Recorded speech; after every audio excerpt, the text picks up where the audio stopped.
From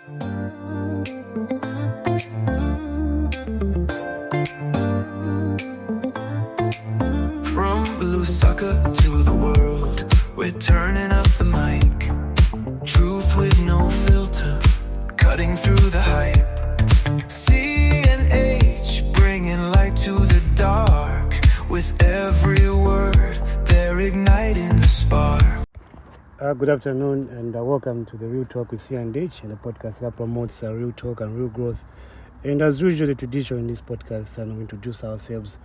I go by the name Cyprian Katongo Jr. and at this particular time, I hand over to my co-host and to introduce himself also. Good afternoon, everyone. My name is Hussein Dodia, and I'm a co-host of Real Talk with C&H. Today's episode, we're at episode 17, and we're powerfully moved. Yeah. And having said that, I think today's topic, we're looking at leadership, student leadership, and also looking at the Zambian Police and their service to the community. I think this topic is very important in that, in as much as we see based on be it social media platforms whereby the police are negatively represented. So I think it's important that also we take time and we discuss also areas which they do work and areas which we can help them by suggesting some practical ideas which can be implemented in different communities around Lusaka and Zambia at large. I hand over to Mr. Dodia to break down different contexts of the topic at hand. Thank you very much, Mr. Katongo. And I think you've basically broken it down.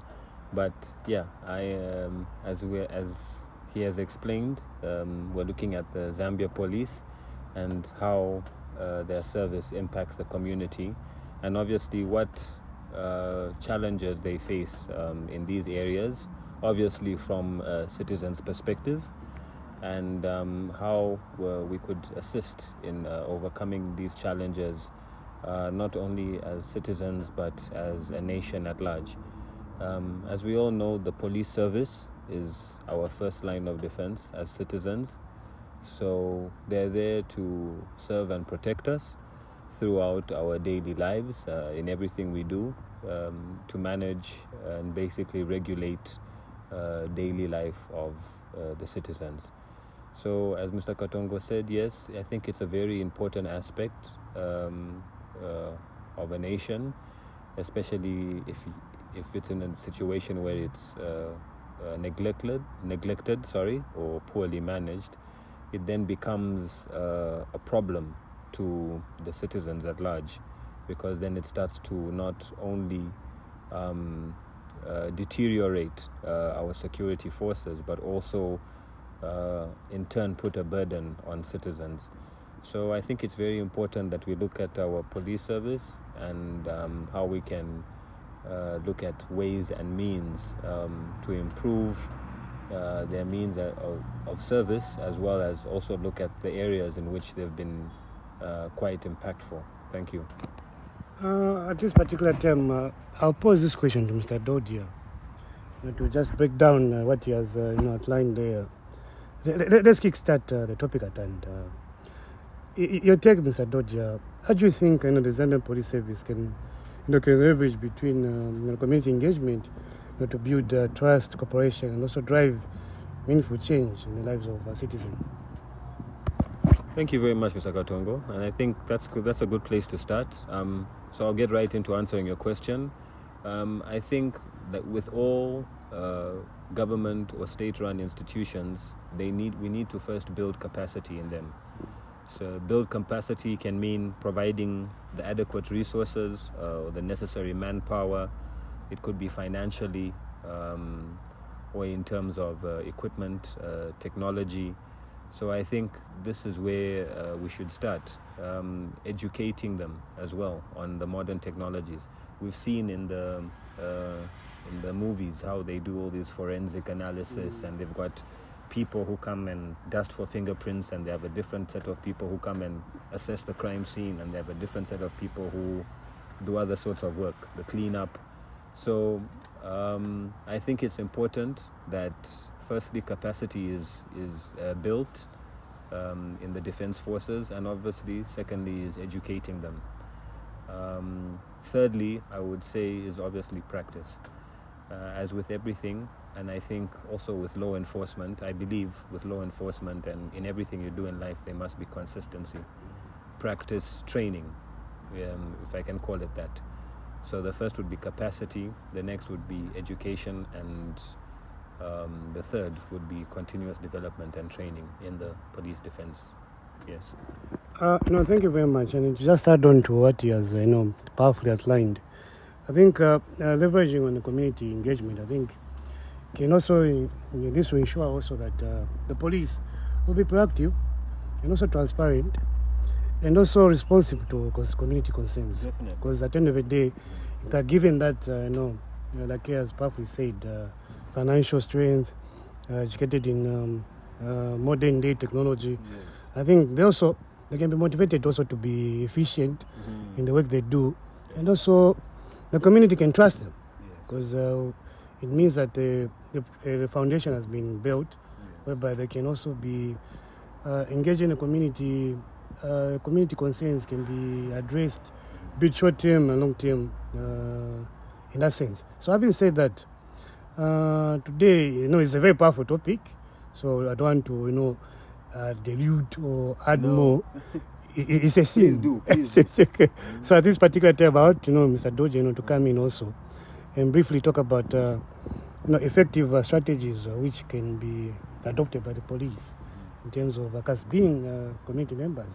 I think we see what they go through, what can be done before we go to the community engagement and empowerment, to bring back the topic, the area we mentioned, how the police can be empowered. So I want Mr. Dodia to briefly just talk about effective strategies which can be adopted by the police, having the foundation, but they are supported financially and everything. Over to you, Mr. Dodia. Thank you very much, Mr. Katongo. I think after that, the next aspect would obviously be information. Like we've discussed in previous episodes, police need good information to act on. So it would then involve an issue of doing research of the areas in which they usually patrol, research of frequent hotspots, crime scenes, research of frequent, would I say, places where likely activity, illegal activity might be happening. So it all comes down to now building some sort of network around your area, your police post, or the vicinity that you're located in. Finding out where the probable, like I said, criminal activity will be happening, and where safe zones are probably are. And these are the places that should be, as I said, targeted. So once they have the capacity, they can now gather this information through their field workers, through the people on the ground, patrol officers.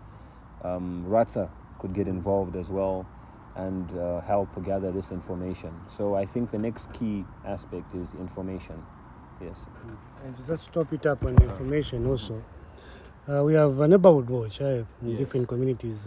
Mr. Dodia has powerfully mentioned to say community engagement also means that information is being spread, rather disseminated to the police, which is accurate, and which I think at the end of the day will make it easier for the police service to effectively work in different communities to address or get rid of criminal activities in the said communities.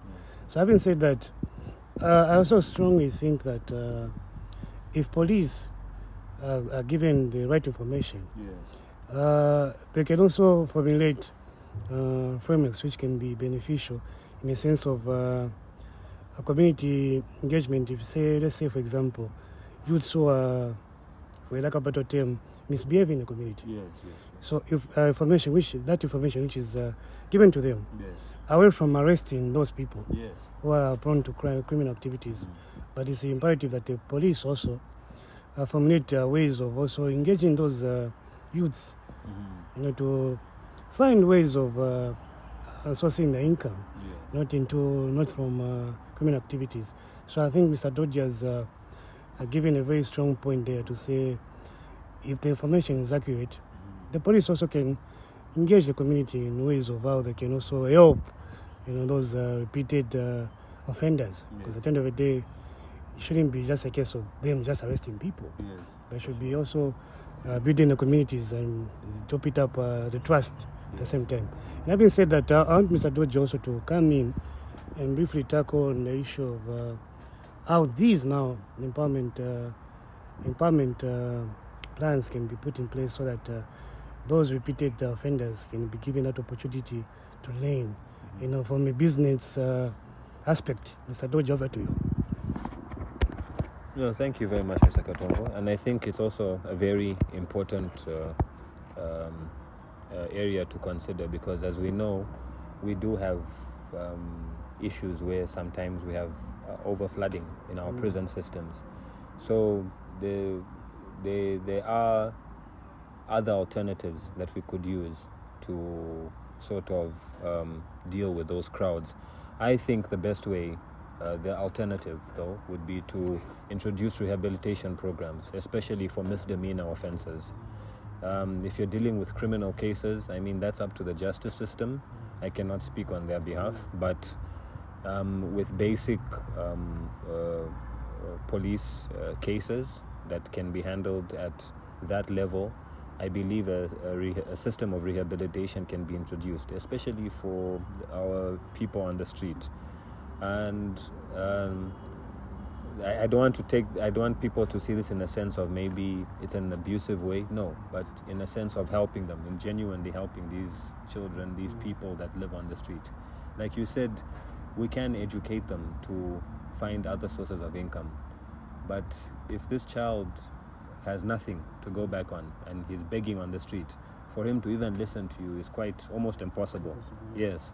So that alternative source of income or financing that you're talking about, he doesn't have it.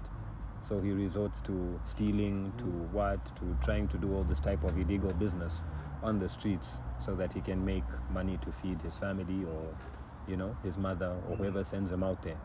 So I believe the police can now come in, like you said, in empowering our communities, is they can have this strong presence of where they come in and we as the state provide welfare programs, social welfare programs. And these social welfare programs are strictly for her rehabilitation, not for, would I say, maybe keeping the homeless. It would be strictly to rehabilitate these children, get them back out there and get them productive in society. So as the government is working in skills development through TVETA, this can also be further extended into the police and prison system, I believe. That with children who are unable to find formal employment, are on the streets, trying to get jobs, they can go into some form of rehabilitation program, into a skills development program, and then be re-released into society. So in terms of empowerment, I believe that's the best way to go about it. Yeah. Thank you very much. That's a very powerful take on that one. And also, let's briefly look at how the police can work with community leaders. Let's also bring in community leaders from different authorities, so to say. How can they work with those community leaders and also stakeholders, also to address the root causes of, you have powerfully outlined one of the root causes of why most people end up in the streets and also are prone to committing the same crime every time. So I want to get your views. How can the police work with the community leaders and also stakeholders in that sense? Thank you, Mr. Katongo. I think it all starts from a perception of care and duty to your community. I believe every police officer has sworn some sort of oath to protect and serve the country. So I believe as the police, the Zambia Police Force, they can champion the program out of their department and sort of educate, like you said, CSOs, NGOs, relevant stakeholders, private individuals. As the defense force, you are able to source money from all different types of people, as long as you are focusing on the right commitments, the right programs. And I think that's a program that even citizens as a nation would be willing to fund. I wouldn't mind. I would happily contribute 100 kwacha every month to Citizens Fund for social welfare or social empowerment to get these kids off the street. I believe that can work. So if these institutions champion these programs to sort of get the word out there, we're talking about it. But if we can also get the police talking about it, then they can also design some sort of system through their own department, their own systems and procedures of how they can perform outreach programs and go into, like you said, different communities and speak to the community leaders and say, look, we need to find out where are the hotspots in your area, where are you prone to attacks, where are they so-called, as we call them, junkies.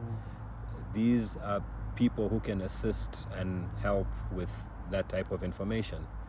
And also they will not only be, it shouldn't be seen in the sense of they're ratting out people or they're trying to destroy families. No, we're actually trying to empower families.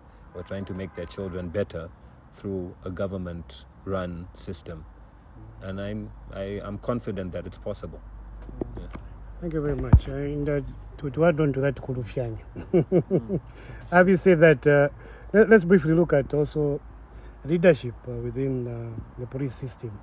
We have outlined that police need financial strength and also skills development, be it moving the current technology and also finding ways of how they can be effective in terms of their outreach programs in the community, away from just arresting people in that sense. I think at this particular time it's important also to bring in this factor of leadership, the type of leadership in the police system. I know some may say, no, but it's important also to be realistic and also factor in this point. What type of quality leadership is needed in the police to effectively deliver what we have discussed briefly? Thank you, Mr. Katongo. And I think, I believe that when you're dealing with the defense forces, you, like I said, have a duty and care to protect the citizens first. First and foremost, I believe you have to be completely unbiased. You need to have a duty of service to your people first before you can serve any higher power. And I believe that the main issues that come in terms of the defense forces and in terms, like we said, of funding and infrastructure development is political. I believe if you politicize the defense forces, they tend not to grow. So it's almost like the justice system. You have to keep it completely independent. The police force must be able to work independent of any higher power or tied down by any higher bodies. I'll give an example of the U.S. They have different states, California, Florida, so when you've noticed that even when you watch movies and one policeman enters another jurisdiction, they sort of refuse from investigating cases from that jurisdiction. So there has to be some sort of systematic management of resources, of duties, of accountability to your community, your state.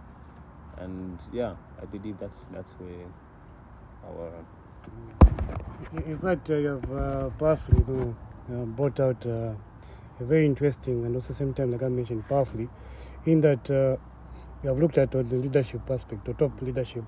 Because looking back at the previous topics we talked about, what causes different different system not to work, because the top part is not leading by example to the rest. So I think it's important that leaders at the top focus on that, the points which Mr. Dodia has powerfully outlined. And also, let me just top up the type of qualities which the police system, different leaders need also.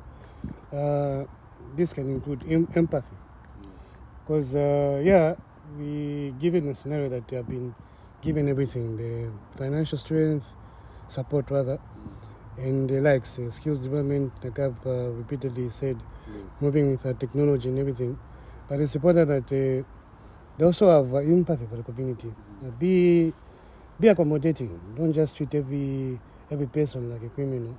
There's some factors which contribute to people engaging in those arrangements. So having, like you mentioned earlier, I want to say, if a system is put in place whereby there is rehabilitation, skills development in different communities, we'll see a situation whereby now people will be open, and then for them to be open to the police, it means that the police also should also have that empathy to open up and listen to the people, and also problem-solving abilities. This shouldn't be an opportunity for them to get rich. They should focus on the core point, or so to say, the main mission or aim is to save the community. So the ability to solve problems should be the priority. Later on, they can be invested in terms of grants. They can sustain themselves and their families, but the focus shouldn't be them when they get the grants.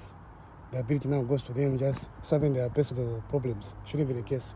So I think that aspect was needed also to be included in the qualities. And also providing training support. I think we have powerfully explained on this one. And also rewarding outstanding performances, because we would like to think the police officers who actively in the community, engage them, motivate them, award them. Yes, very true. Do not wait for them to be frustrated. Yeah. Promote them. So this also will build their confidence, capacity, and they'll be motivated to even work 100% or plus towards their work. So I think it's important that they're valued in that sense. Let me also look at community safety and security. Your take, Mr. Dodia. What strategic approaches do you think the Zambia Police Service can take to address this issue? Just bring it on that. Yes, thank you, Mr. Katongo. Security and safety. Like we mentioned, as we've been mentioning from the beginning, skills development and education. I believe when our police force is, as we said, financially capable, they have the required skills, they're educated in the right mechanisms of community and societal defense, they can then embark on programs such as patrols. They can embark on programs such as searches in terms of criminal activity or illegal activity that they feel that might be being conducted on a certain premises. And don't get me wrong, I mean, the police have done fantastic work. They're catching people, they're doing their duties day in, day out, not to take anything away from them. But these are areas that can also be added or included in top of their service. The ability to have camouflage, I mean, what do they call them? Bulletproof vests. Yes, yeah. In case of armed robberies, the ability to carry weapons, the ability to have pepper spray, the ability to carry tasers. So these are things that not only protect the community but protect the police themselves, their armor, the bodysuits they wear, the cars they drive. So all this comes, like I said, from the very beginning, from the financial aspect, the literacy aspect, and the educational aspect. And also, like you said, I think it's very important that we engage with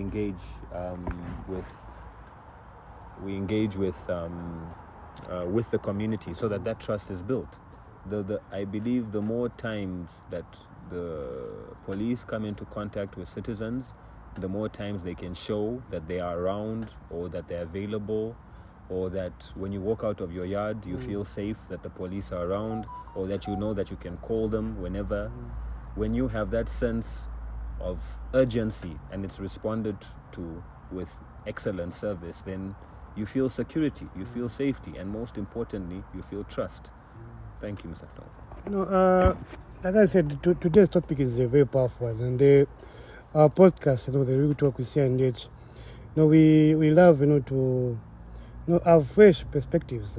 Sometimes such topics, are seen as too sensitive, but at the end of the day, if we're going to promote the right information being disseminated, it's important that we approach such issues or other topics head on, and also be realistic in how we suggest ways to deal with them, especially on day-to-day life. Yeah, it's important in that way. And having said that, I think at this particular time, allow Mr. Dodia, to sum up and just briefly give us the powerful takeaway of the podcast we've had today.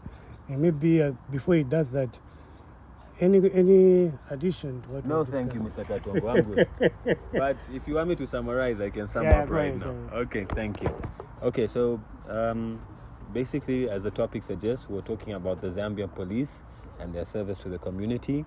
We were looking at areas in which they can be supported, where we outlined finance, skills development, education, and most importantly, information, because making decisions on bad information will only lead to bad decisions. So they do need correct information. We also talked about the type of information that they need. So we delved a bit into the type of research that they should do regarding criminal activity, regarding basically knowing everything there is to know about your community. The way they get that information, Mr. Katongo beautifully outlined, is by speaking with your community. You need to interact, the police, through constant interaction with their communities, can get information that they didn't know they could get from radios and other forms of interrogation, isn't it?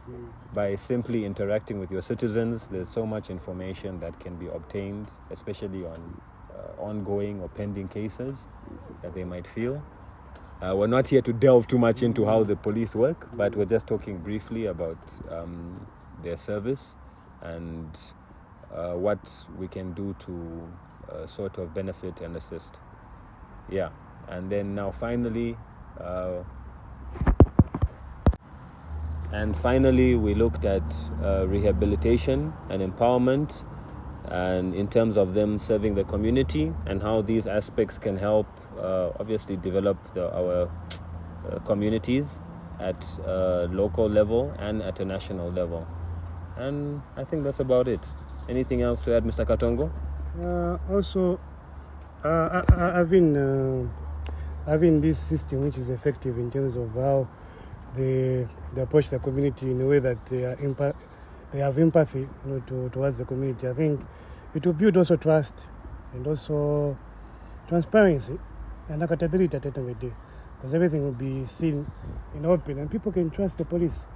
And this is a call to the police that we love you, we support you, and the best is you engaging with the community and finding ways of how the community can benefit from your service.